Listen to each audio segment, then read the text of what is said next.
I'm Dr. Kerry McInerney. Dr. Eleanor Drage and I are the hosts of the Good Robot podcast. Join us as we ask the experts, what is good technology? Is it even possible? And how can feminism help us work towards it? If you want to learn more about today's topic, head over to our website, www.thegoodrobot.co.uk, where we've got a full transcript of the episode and a specially curated reading list by every guest. We love hearing from listeners, so feel free to tweet or email us, and would also so appreciate you leaving us a review on the podcast app. But until then, sit back, relax, and enjoy the episode.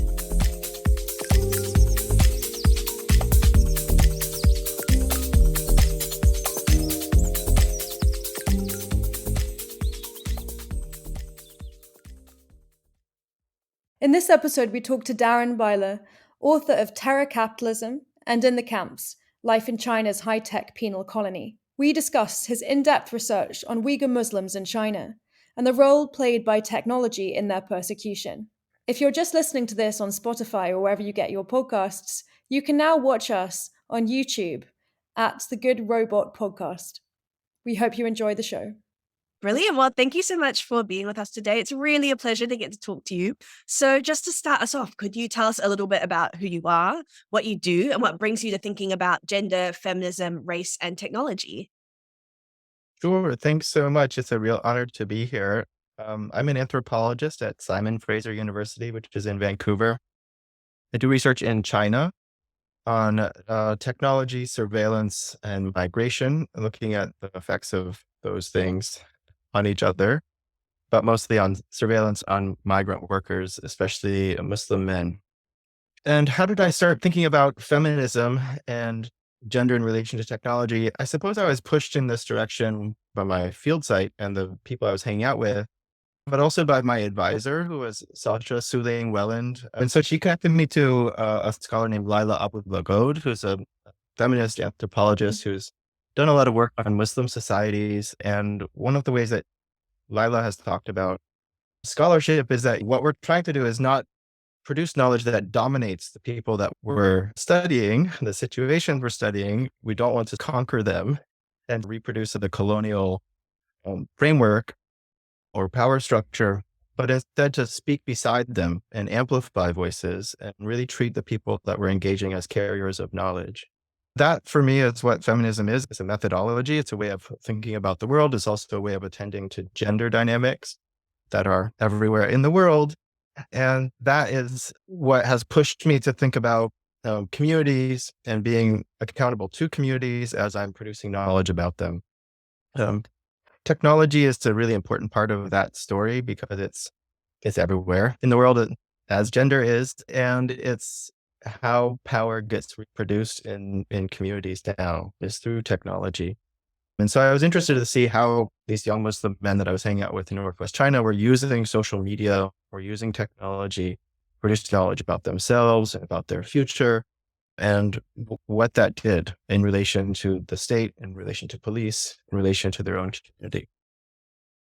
I love your framing of technology as part of these other stories rather than as what we're seeing in the media today, which is technology as the story, as the whole story. So maybe we'll come back to that later. But to begin with, can you answer our 3 good robot questions? So what is good technology? Is it even possible? And how can feminism and thinking about race help us work towards it?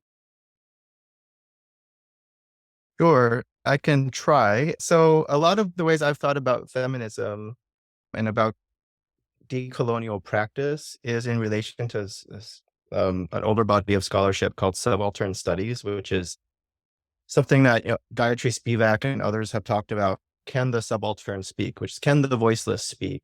And really what she's asking in that essay, which is a really important essay in post-colonial, decolonial literature and feminist literature, is the microphone turned on? Of course, subaltern people can speak, but are their voices being carried? Are they being recognized by others? What does it mean to change the frame, expand the frame to allow those voices to actually be heard? And I think that's what good technology can do. It can allow people's voices to be heard. And a lot of social media does that kind of work. Initially, when I was doing research in Northwest China, I was seeing how social media was allowing people to narrate their own stories, to broadcast and connect with each other. But there's also problems in a lot of technology in that there's not necessarily protections for vulnerable people. There's less attention paid to safety. I'm using the word safety instead of security because I'm thinking with feminist abolitionist scholars of Black feminists who are trying to make that distinction that community safety is different than security. It's not about maintaining sort of the police order, which is the status quo, which is just reproducing hierarchies of power. Instead, it's about helping communities to do what they want, to push them towards and enable and promote forms of abolition and autonomy within those communities. And so I think we need to both turn on the microphone. That's what good technology does. But then we also need to create forms of safety and security for people. And then there's perhaps a third position or third kind of technology, which is reversing the gaze, which is holding power accountable by broadcasting what they're doing, by exposing it as the way of naming that thing as what it is. That's also really important in seeding forms of change and actually building the world that we want. So those are the kinds of technology that I look for that I think are possible. It's a lot of technology development is tied to power and to money, and getting power and money, finding ways to eat into power and money, or getting money to work for power against power is the trick, really. But I think there are forms of technology that are really important that can be built. That's really fascinating, and actually reminds me a little bit of one of our previous guests' answer to this question, to Maya Indira Ganesh, who teaches on the MST in AI ethics here at our center in Cambridge. And she talks about good technology being hackable, being open to these forms of change and these kinds of joyful forms of play, but also being appropriated and used often against power rather than for it, and maybe often against its sort of original aims and ends.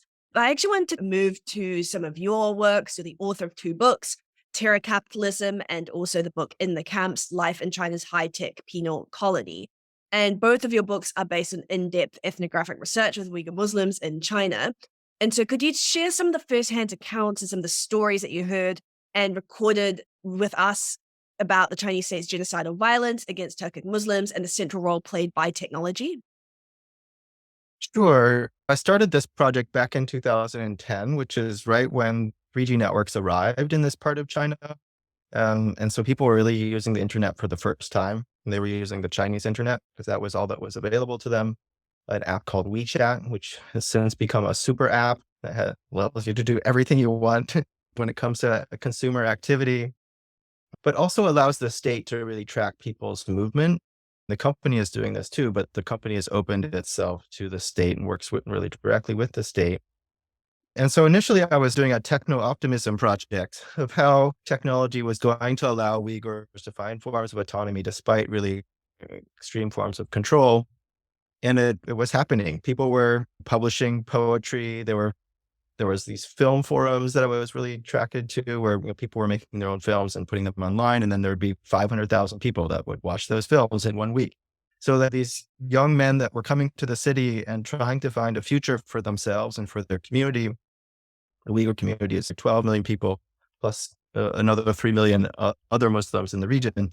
It's a significant group of people. And it was an interesting thing to think about how technology can enable futures. But one of these young filmmakers, he told me that his mom now refers to this period as the phone disaster, because it's the time when people were using this public-private space to talk about the things that they actually wanted in their lives, which had to do with being part of the global Muslim community. So they were like interested in the Arab Spring, which was happening at that time. It also had to do with connecting to the West. So there's these different kinds of cosmopolitanism that they were producing online. But all of those things eventually by 2017 became signs or predictors of potential extremism if you were connecting to the Muslim community, or separatism, which meant that you were thinking too much about other countries in general and other communities in general. And so what I saw was the building of a system of control, checkpoints at jurisdictional boundaries that uses digital forensics tools, scan people's phones, looking through their digital history, and then has a stoplight feature, which means that you get a red, yellow, or green sign and results in your detention if you get a red or untrustworthy reading on your phone.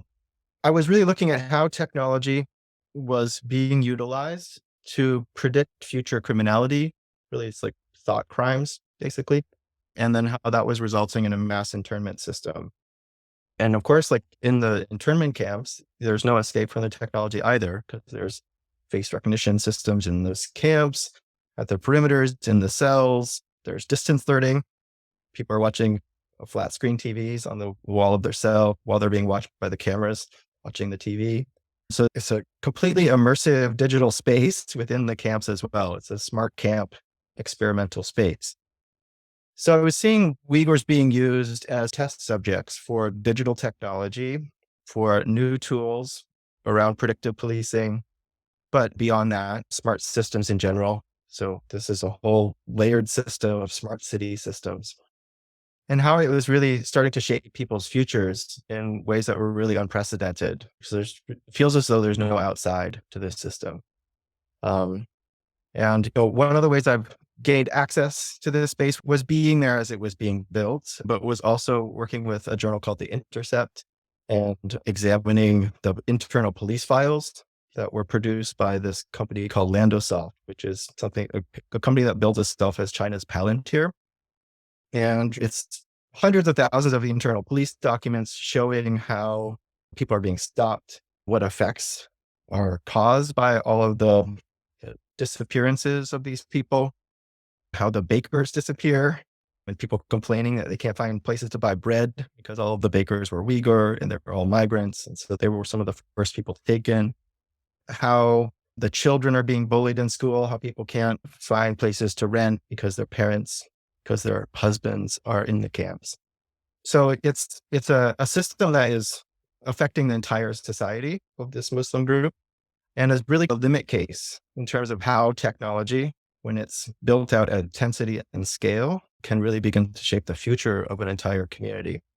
It's not as though this technology is unique to China. Like it is mirroring and sort of reverse engineering things like Palantir, US-based policing and military equipment, and also Israeli technology. But it's being used in a novel way in this context. And so I talk about it as terror capitalism because I see it as a particular frontier of a security industrial complex and of the global economy.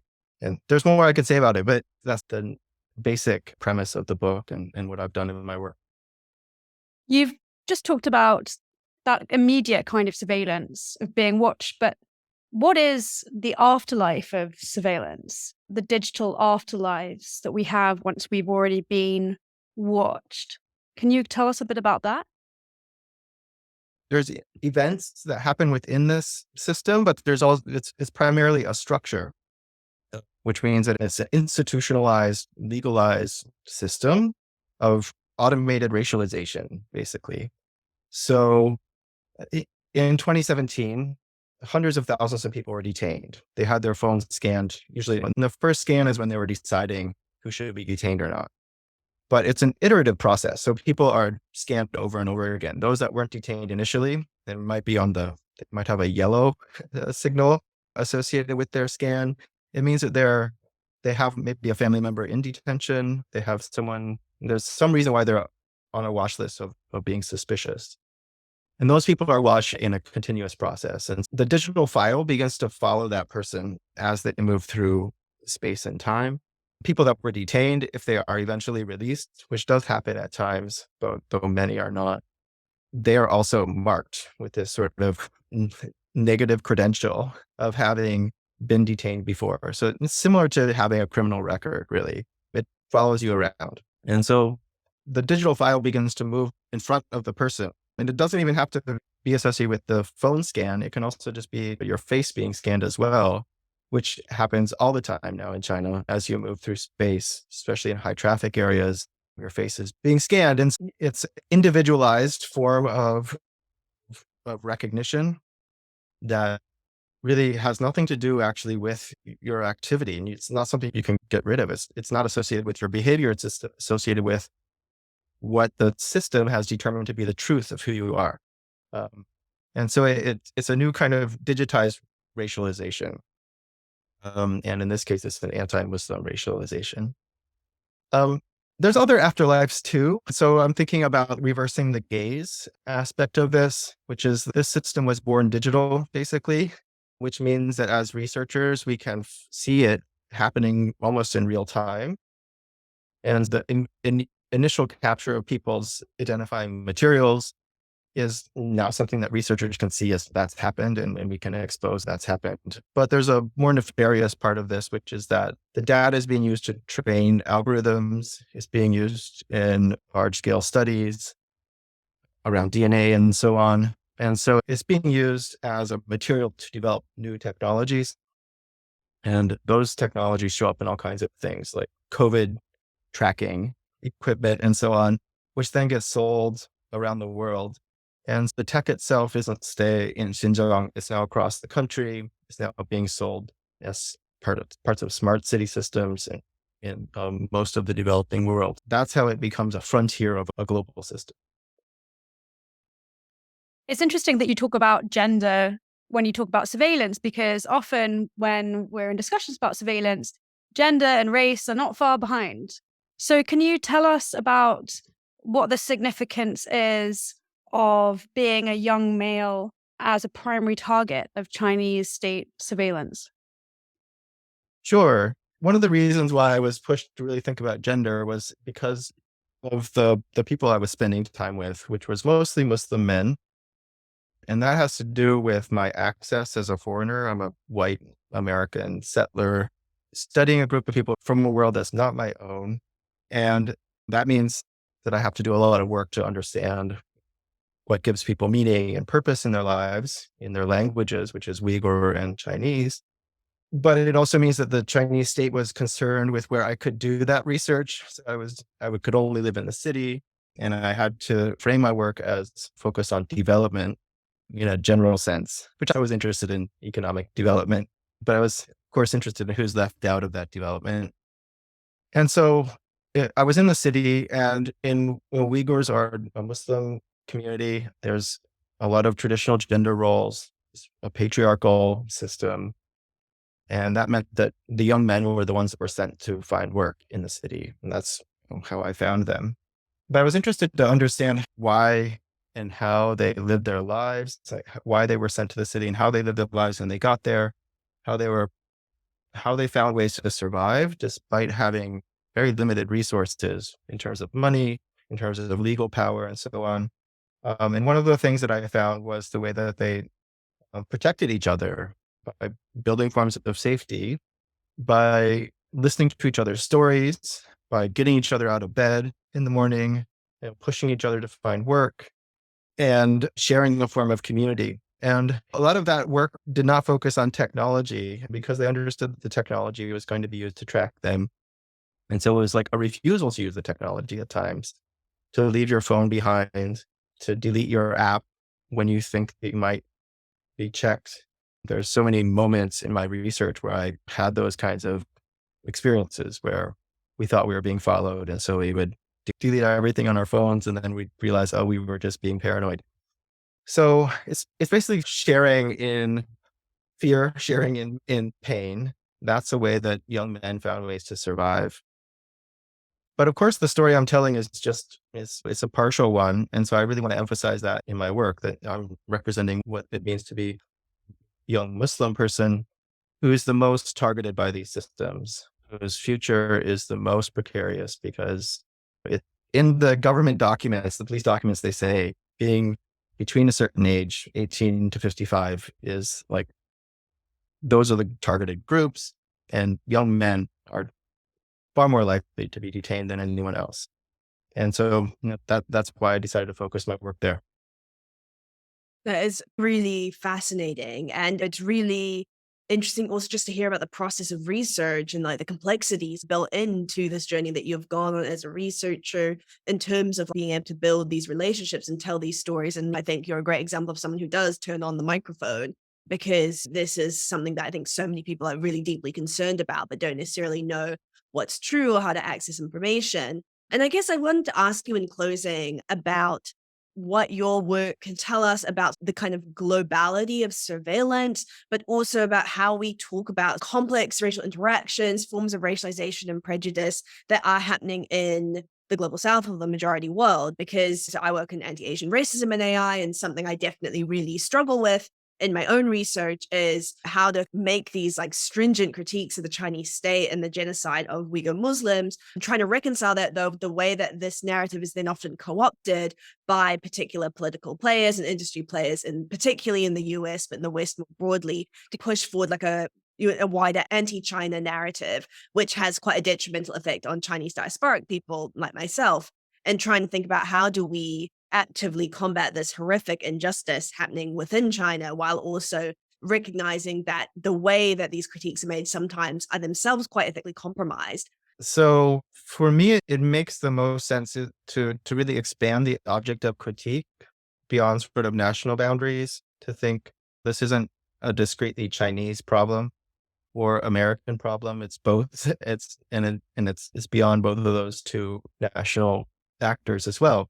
And it's not just me like wanting to do that. It's actually what the people in the field told me. So I'm just thinking about this moment in a taxi with a Han taxi driver. And he was pointing out the window at a Uyghur person and said, "What do you think of our towel heads?" Which is an anti-Muslim slur that is connected. We saying this in Chinese, it's a chantou, which could be translated as turban head, but basically, he was doing the same thing as the U.S. military in talking about Muslims in Iraq in a derogatory way that flattens out who they are, that uses stereotypes. And he was placing me in the same position as him, as a kind of colonizer or occupier of Muslim space. And it's quite clear that Chinese authorities see themselves as mimicking what the U.S. has done, what Israel has done, what Russia has done in relation to Muslims. They say that very directly in the policing literature. And so, counterterrorism, the global war on terror is truly global. And that really should be an object of critique that is beyond sort of the nation state form and should be opposed because of the way it racializes Muslims. So you can start with that sort of framing. And you can also think about how policing itself is violence work. There's different lineages or genealogies for police, but in general, that's what it does. It reproduces power. And so you can critique police and police technology in any context, I think. And so, that enables us to think beyond the nation form as well.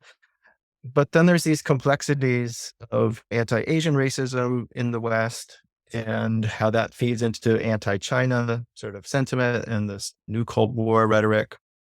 I think expanding the object of critique and think about technology in general can push the people position, at least on the left, to think about a critique of technology in all of these contexts. But what does it do? Like, how do you protect, Asian diaspora folks while at the same time opposing the use of this kind of technology in China? It's a difficult question. And it's one that I think is quite context specific as to how you do that work.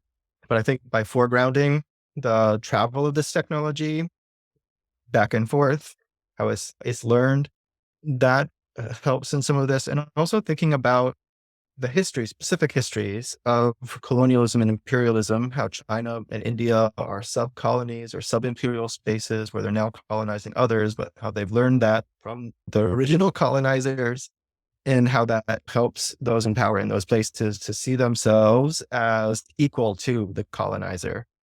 Holding all of those things at the same time in your mind and as you talk about them, present them in your work, I think is important, because it helps, I think, people to recognize that there is difference, but there's also these similarities in terms of how technology is being used in these places, how racialization is moving and finding these different forms. There's not a good answer, but that's the start of one.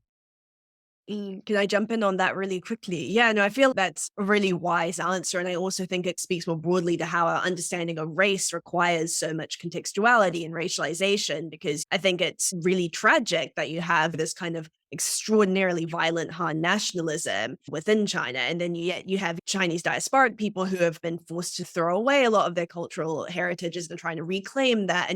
I think we have this utmost responsibility to make sure that when we're having that conversation, when we're like taking pride in our cultural traditions, it's not in a way that bolsters this kind of violent political force of Han nationalism, but instead is about saying, okay, on the one hand, it's okay for us to acknowledge the forms of racism and discrimination we've realistically experienced in the West, but that can't be used in any way to then erase or minimize or justify horrific anti-Islamophobic violence within the context of the Chinese state. Darren, you were amazing. You've given us so much to think about. Thank you for joining us today. Thanks so much for having me. It was a real pleasure. This episode was made possible thanks to the generosity of Christina Gore and the MacArthur Foundation. It was produced by Eleanor Drage and Kerry McInerney and edited by Eleanor Drage.